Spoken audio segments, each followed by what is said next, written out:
Julianne. Do you want to start and tell me what you do, where you're at, and what you got started in? Yeah, sure. Sorry, my camera is like at the bottom of my screen, so apologies if I cut myself out. Yes, so where do I start? So yeah, I've been working in energy efficiency for a few years. I used to do energy audits in the US. Did that for a couple years, realized it wasn't really my cup of tea, going out to people's houses, crawling through their attics and all of that stuff. But it was good experience for what I'm doing now, which is doing energy and energy efficiency programs for low-income people at a nonprofit. And so obviously that energy experience helped me get that job. And I really like this job now because not only am I doing the environmental side of things, helping people reduce their emissions through like energy upgrades and things like that, but I'm also helping people who really need it through the low-income, vulnerable, anti-poverty side of those programs, which is awesome. I really love that. And so that made me realize that I'm actually more interested in the social side of things rather than the technical side. So I'm doing a master's degree. It's Master of Environment is the program. And that's more focused on like the social side of environmental issues, although there's like a range of things you can do, but I'm focusing on like development programs, social impact programs, like policy and advocacy and that type of thing. Great. So I'm finding that great. I just finished my first semester. Oh, congratulations. So, thank you. Finally have some time to do other things. And so I'm working at that nonprofit as well, part-time, and I'm going to start working at the Energy Efficiency Council of Australia as well, doing some like social media stuff for them, which I never saw myself doing, but here we are. And yeah, it's really exciting here. I feel that there's a lot going on even for such a small city, and the energy efficiency space is really interesting to work in because houses here are really actually awful in terms of energy efficiency. Okay. So the winters here are worse for me than they were in Maryland, which sounds kind of funny because it doesn't get as cold here, although in Melbourne where I am, it's the southernmost city except for Tasmania. And it does get quite cold, but not as cold as Maryland. It doesn't snow or anything like that, but the houses can get like the same temperature as it is outside, which is terrible. Terrible for normal people, and then terrible for people who can't afford to do anything about it. People who rent their houses like me, like we can run our heater, but if we are running it all the time, like it's really expensive. We can't add the insulation to our house. Sometimes I see cracks in the wall and the floor. My partner's house has literally cracks in the floor you can see outside, and that's really terrible. So part of what I want to do is work towards advocating for policies to improve energy efficiency standards, especially in rental houses for people who can't do anything about it themselves. Okay. And there's no need for the landlord to do anything about it because they don't live there. So yeah, that's something that I'm really interested in, especially since coming to Australia and realizing that this is such a big problem here. And as well, the environmental side to that, if you need to run your heater or air conditioning all the time because it's really hot or cold, you're just wasting energy, putting on a lot of emissions, and yeah. All right. So yeah, so you are you from Maryland originally? Is that where you started in? Right. And did this opportunity to move to Australia just fall on your lap, or was there something happening that got you over there? Yeah, it kind of fell in my lap, I suppose. So I was doing that job, doing the energy auditing, and I'm from Maryland. I went to school in Maryland, started working in Maryland, and just wanted a change of scenery. So I was applying for jobs all over the country, and nothing was really working out.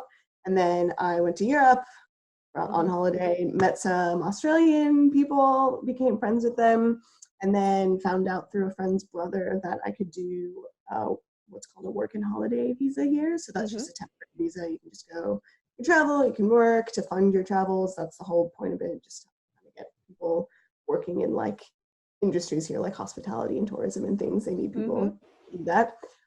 So I did that for a year, just really with the intention of staying here for a year, maybe longer.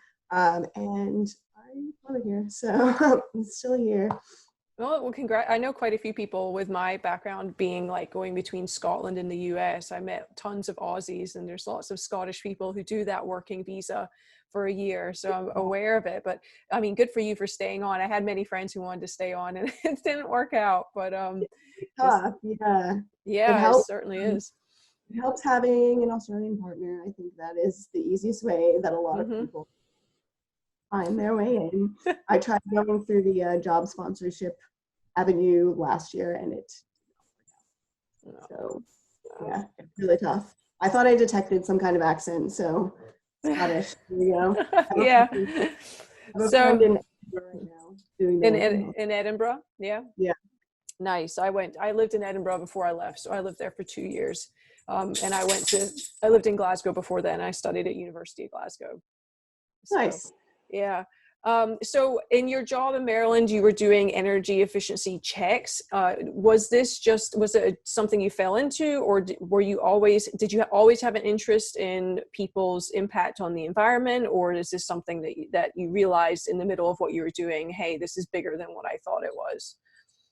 Yeah, I always had an interest in people's impact on the environment. So my undergrad degree is environmental science, concentrating on environmental health. So my interest was always the connection between people and the environment. So how do people affect the environment, and how in turn does the environment affect them? So as people have all these intensive activities, especially energy use, that's a huge one.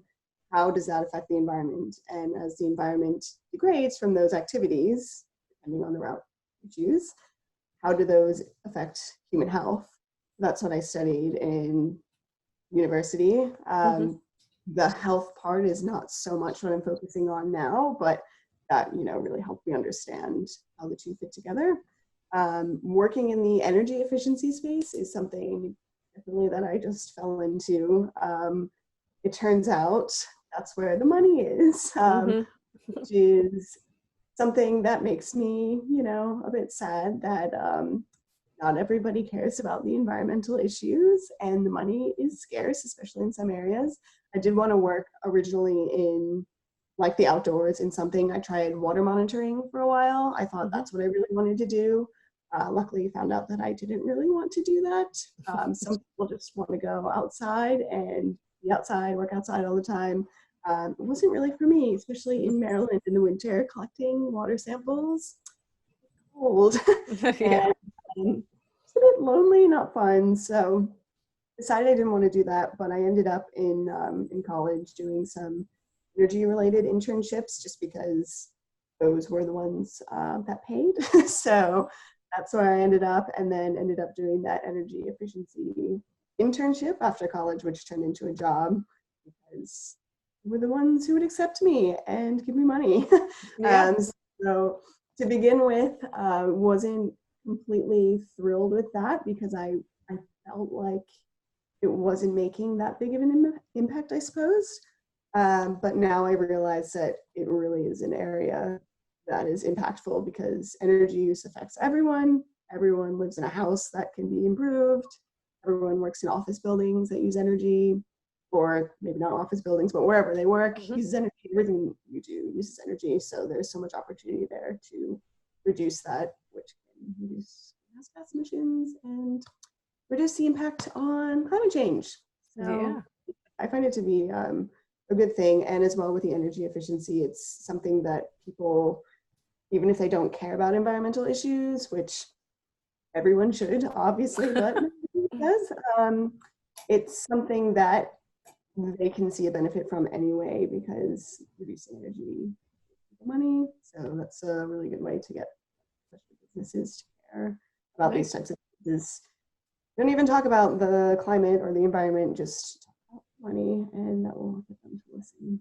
Nice. And then so let's talk about what you're experiencing in Australia. You said right now you're working for this nonprofit because the Mhm. houses are really not energy efficient. Is that I mean, what is that due to? Poor building materials? Is it you know, the way things are built there without planning, or what do you think is contributing to that? Yeah, that's a good question. I think it's due to low building standards. So people building houses just don't have to build them to any, they have to build them to a code. I don't know a whole lot about the construction code, but I know that there is, the construction code is renewed every or updated every 3 years, and that's something that people are working on. It's a really big thing among like nonprofits and social groups here, trying to improve those standards so that new houses that are being built have to be built to a better standard and be more energy efficient and be more thermally comfortable for people. But that's even a separate issue than, like I mentioned, the minimum energy efficiency standards for rental buildings. Obviously, those are existing buildings, so those would have to be upgraded from what they already are. Mhm. But yeah, the reason why they're built so poorly to begin with, the only reason I can think of is the construction code just not being high enough. You know, if you're building a house, you want to minimize your costs. So anyone would not build to a higher standard if they don't have to. I suppose that's the reason why. But it kind of doesn't make sense because it does get to like 4 degrees Celsius in the winter here at night. So that's like, I don't know, you would know what that is, a little bit Four, over yeah, freezing. 4 times 2 plus 30, so like 38. Yeah, It's in the 30s. yeah. So it's very cold, and if you can't afford to heat your house and you're just in a cold house alone at night, it's people die from cold here. Like almost 3,000 people a year actually die from cold, and people think of heat stress as the thing that is more harmful to health, and it is very, very bad. But cold is a big problem here in the inefficient and uncomfortable houses we have in this area. Oh, goodness, I honestly didn't even think of that. When I think of Australia, we hear about the really high hot summers, and also I was going to ask you about the wildfires as well. That's something that's not even, I haven't seen it on the national news here in the US at all. I've only seen it on social media. um, from what I Right. understand, there's fires happening in New South Wales and Queensland, and I mean, goodness. So I mean, what we're talking about right now is like real life effects of climate change on the ground. Like you said, people dying from cold, and people dying from extreme heat, and then wildfires. So, I mean, what is it like on the ground right now? Because I know here, naturally, with the wildfires, we start hearing this. This is an effect of climate change. Is that similar in Australia, or is that sort of being dampened, or is, you know, where are they at? Yeah, so it's interesting here because I live in by far the most progressive city in the country. So when I immediately think of Australia and like what people are thinking of here, I think of what's going on in Melbourne, but that is different from most of the rest of the country. There's a lot of people living in rural areas here. There's a lot of farmers. They don't necessarily all have the same opinions as people here. So the thoughts of people that I know here and people I work with, and just I guess the general consensus is definitely that the wildfires are due, not due to climate change completely, but they're exacerbated by climate Hmm. change because wildfires are a normal thing. They happen frequently here, but they have been worse in recent years. I know even about, I want to say 10 years ago, that might not be completely correct. There was a day in Melbourne that there were really horrible wildfires. We call them bushfires here. And people died. I know people are dying there as well, but it's even more unusual in Victoria because it's a lot greener here and a bit less dry. So in New South Wales, in rural areas in Queensland, it's quite dry, and there's not so much just moisture in the air, I suppose. Hmm. So the wildfires are more, I guess, common there, and they're worse than normal. the moment. So yeah, we definitely do have a sense that this is climate change, and Australia's policies on climate change are not anything great to speak of. Mm-hmm. So the prime minister at the moment, I guess, has just been saying that his thoughts and prayers are with people in the wildfires. But that's not doing anything to help them, is it? So No. yeah, it's a bad situation. It's also interesting being in a place where we're not affected at the moment, but of course that's not to say that we could never be. That we do have dry areas around here. So yeah, it's really horrible to watch from a little bit afar, but it is a thing that is very big in the news, and everybody knows it's happening. And I have thought about, I wonder what this is like in the US if people are hearing about it. Probably not. So No, I mean, it's interesting. I mean, we have our own spate of wildfires in California, so that certainly has dominated the wildfire news cycle, as well as the fires that are happening in Brazil. But even the ones happening in Amazonas in Brazil, that took, like, I think it was either 3 or 5 weeks for that to even hit sort of any sort of news. And so there was a lot of talk about Bolsonaro, that that administration covering that up. And that's, I was going to ask you in regards to the current administration in Australia. I saw that the previous prime minister, Tony Abbott, kind of had a few climate deniers in his cabinet. Someone had shared an article recently that was actually from 2015 about Maurice Newman, who was his business advisor, who basically said that climate change is a plot by the UN to manipulate, everybody to have like a globalist society. And I don't know much about Scott Morrison and his administration. It sounds like if there is a change, it maybe hasn't been a huge change. Is he just tiptoeing around it, or is there a bit more progressiveness happening there? Well, I don't know if you've seen any pictures of Scott Morrison and Trump being best buddies. No. No change, no. It was really shocking at the most recent election. The polls showed that Labor, which is the more progressive political party, was going to win, and they didn't. And people were really shocked, including myself. So no, there hasn't been any change. Australia's NDC's nationally determined contributions to the Paris Agreement are really low, and I think they're about 26 to 28% below 2005 levels, I believe, and so that's barely a reduction at all. Mm-hmm. And our greenhouse gas emissions have been rising since 2014, when the carbon tax was removed. So Julia Gillard introduced a carbon tax in 2012, and that actually reduced emissions by, it's hard to say actually how much was actually due to that, but over that period, emissions were reduced by about 4%, which is huge over 2 years. But since that was repealed by Tony Abbott, emissions have been rising the entire time. So yeah, our commitment to the Paris Agreement, 2030, we're supposed to reduce our emissions by that much. It is possible that it actually will happen, but it's such a low commitment that it's not even really saying anything that that target is met if it is. And Australia is a huge polluter. Our per capita emissions are huge. We mine coal here.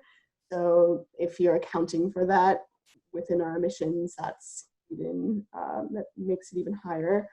And yeah, to just not be a leader in this area is embarrassing, really. And the Pacific Island countries recently have been asking the Australian government for help, because they're already seeing the effects of climate change, being such small islands. They're seeing sea level rise and things like that.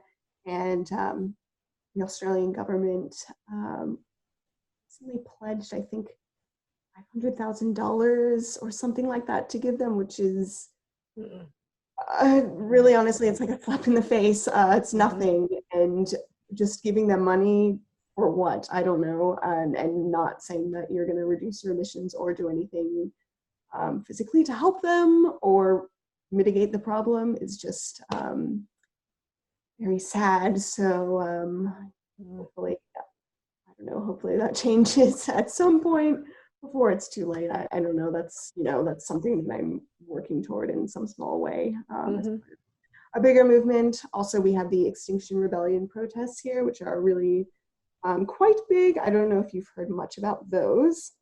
I've heard about them in the UK and in Europe. I haven't heard about them in Australia. I have not seen them in the US either. That doesn't mean they're necessarily not happening. I'm pretty sure our media wouldn't cover wouldn't cover it if it was. So I'm glad Yeah, to hear there's stuff going on. Yeah.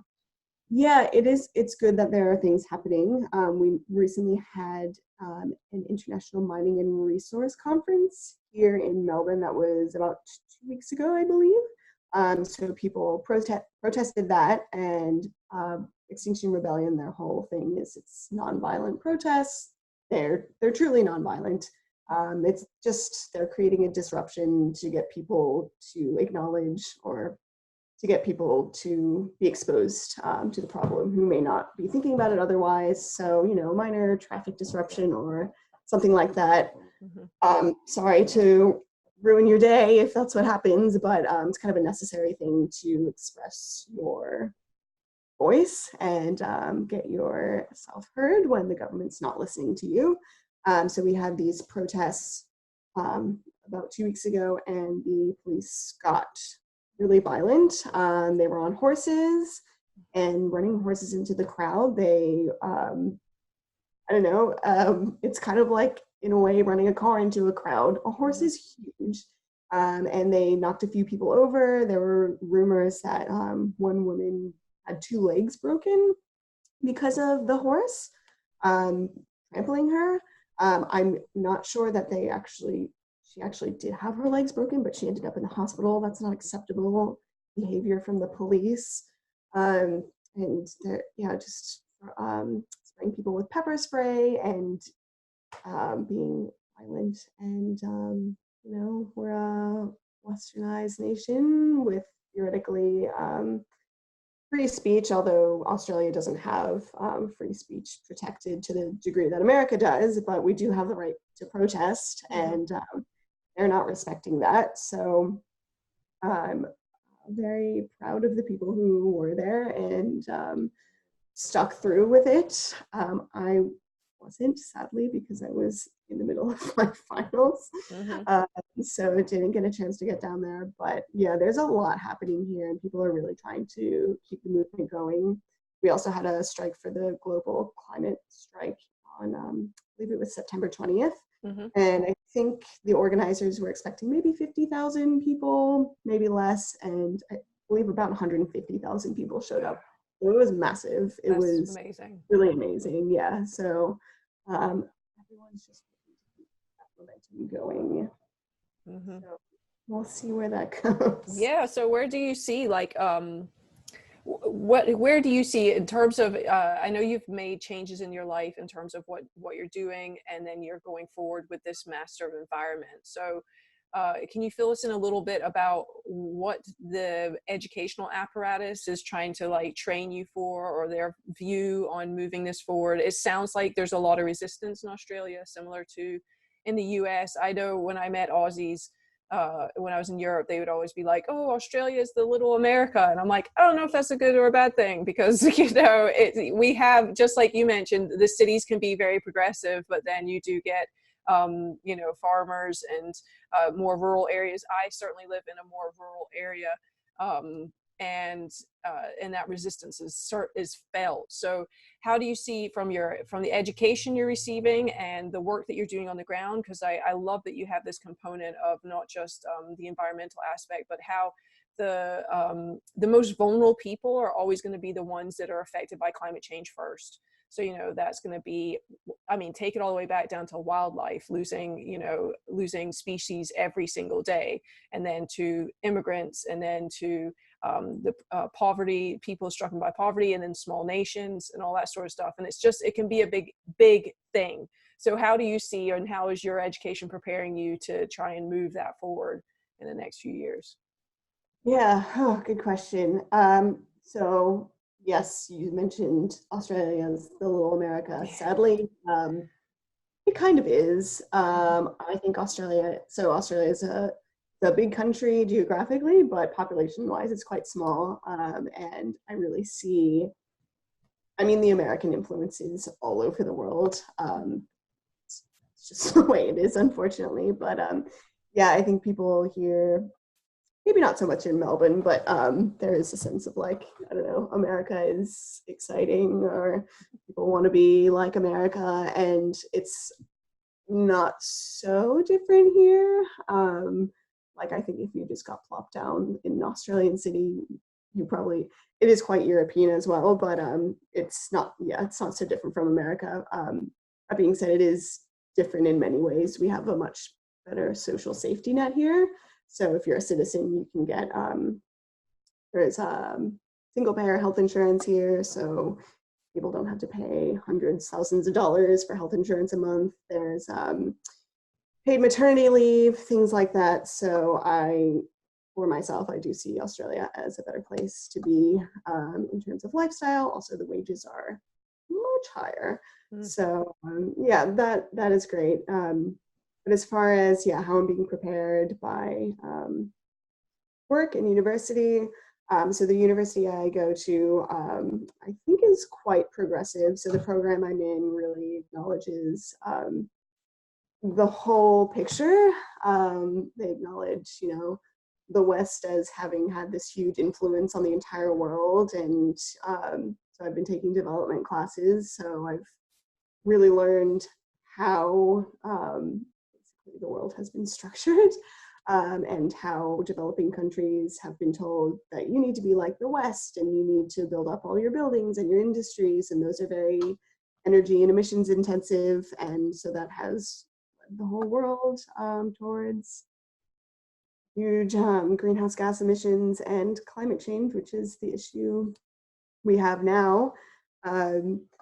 But the university I go to was one of the sponsors of the conference that people were protesting 2 weeks ago, which is a bit upsetting. And I mean, I acknowledge that to have the lifestyles we have, to have computers and things like that, to do the work that we're doing, we need resources that we need to mine for, but to do it in such an intensive way, and you know, to have things break, and to push this consumer culture on people, and to have the people mining for these resources make such a profit at the expense of other people is not acceptable. So, you know, that's the reason why people were protesting.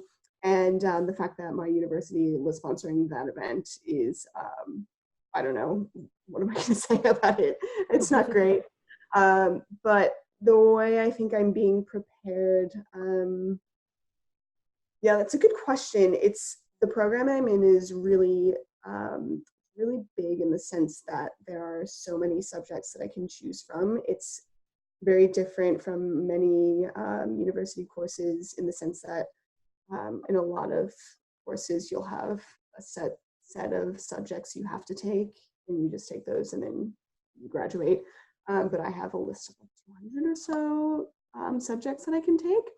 That's a bit overwhelming at times, but it also means that I can really do what I want. And there are different streams, like you can just focus on climate change, or you can do development, which is what I've been doing, or you can do like more policy work, which is also the route that I'm thinking of heading into, because I do want to do some of that advocacy work. To especially advocate for vulnerable people through these environmental policies. So I do feel that it's preparing me in the way that I can choose what I want to do and tailor my experience to what I feel is going to make the biggest impact. And I do feel that the lectures and the staff there are quite helpful in helping me figure out what it is that will be most helpful for me. I just had a course counseling appointment yesterday, and I was worried I was going to walk in there and they're just going to say, oh, you know, just look on the list online, like just, I don't know, figure it out, whatever, not be helpful. But they were really quite helpful in helping me figure out like what what skills do I need to work toward and what subjects are going to help me do that. So I find that really helpful in this program, and I'm really lucky to have ended up in this program. It's a really well-recognized university. And yeah, and as far as work, I'm also really lucky to be having these jobs, even while I'm in university still, that are allowing me to have an impact while I'm studying. I find that to be great because while I really love sitting in front of a computer and writing an essay because I'm quite nerdy, but at the same time, I feel like I'm not doing anything, which is, I guess, a bit silly because I know that I'm working towards something so I can do more in the future, but me just sitting in front of a computer in a library is not helping anyone immediately. But I know that it is preparing me to do more good work in the future. But I do really like that job at the nonprofit because while I don't necessarily want to be working directly with people for the rest of my life, I do get to see immediately the impact we're having on people because I'm on the phone with people a lot. We just wrapped up one program which was helping people switch their energy retailers. So it's not directly an environmental program, but it is more helping vulnerable people type program. So Australia has a competitive energy market, and people pay all different prices for their gas and electricity, which makes no sense. Like some people will pay 20 cents a kilowatt hour for their electricity. Some people will pay 50 cents. And I went into one guy's home when I was just starting this job with someone else. She was training me, and this guy had a learning disability, and like this is a lot of the people we're helping. It's people whose first language is one other than English, so they have a hard time navigating this whole system of like figuring out how to switch to like a better rate, where to even find that information, how to call the retailer and communicate with them. And a lot of the time, something interesting I found is that people whose first language is not English, if they call up and they're talking to someone else whose first language is not English, they have a hard time understanding each other. Mm-hmm. So that's a big issue for people. We work with a lot of older people as well who maybe don't have computer skills or patience even to do this type of thing on their own. So this guy that I went to his house, he has a learning disability, and it's getting charged 50 cents per kilowatt hour, and just, you know, probably wouldn't even know like what other people are paying or know how to change that or know that it's a problem in the first place, and that the energy companies are profiting off of putting out huge amounts of emissions and also just charging people whatever they can get away with is truly disgusting. And so to be able to have an impact in that way is really meaningful for me.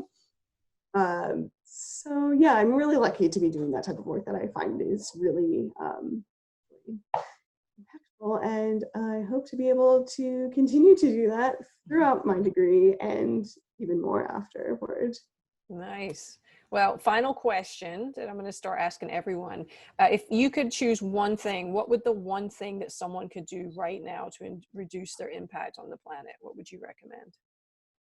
Oh, wow, that's really hard. I'm just going to think out loud. Mm-hmm. I don't think, I mean, I'm of two minds. Like mm-hmm. everyone does have an impact on the environment.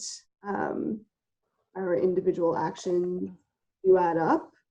One person in isolation doesn't really have that much of an environmental impact. The earth is huge, people are small. You can't do that much, but multiply that by 7 billion people, or even if you just want to talk about the people in the developed world, let's say roughly 1.5, 2 billion, something like that. That is a huge impact. And I talk with a lot of people here who don't think that individual behaviors have an impact, and it's just not true.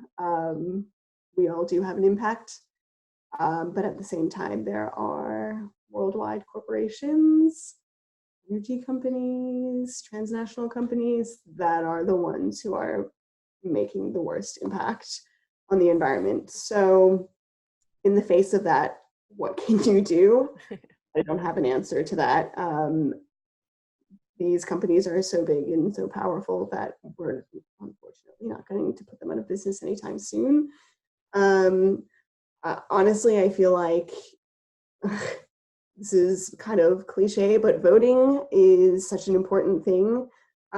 Educating yourself on these issues, speaking to others around you in a way that doesn't alienate them, and helping them understand that these things are an issue, and using your exercising your right to democracy and voting for someone who's actually going to implement these policies probably is the single biggest thing you can do.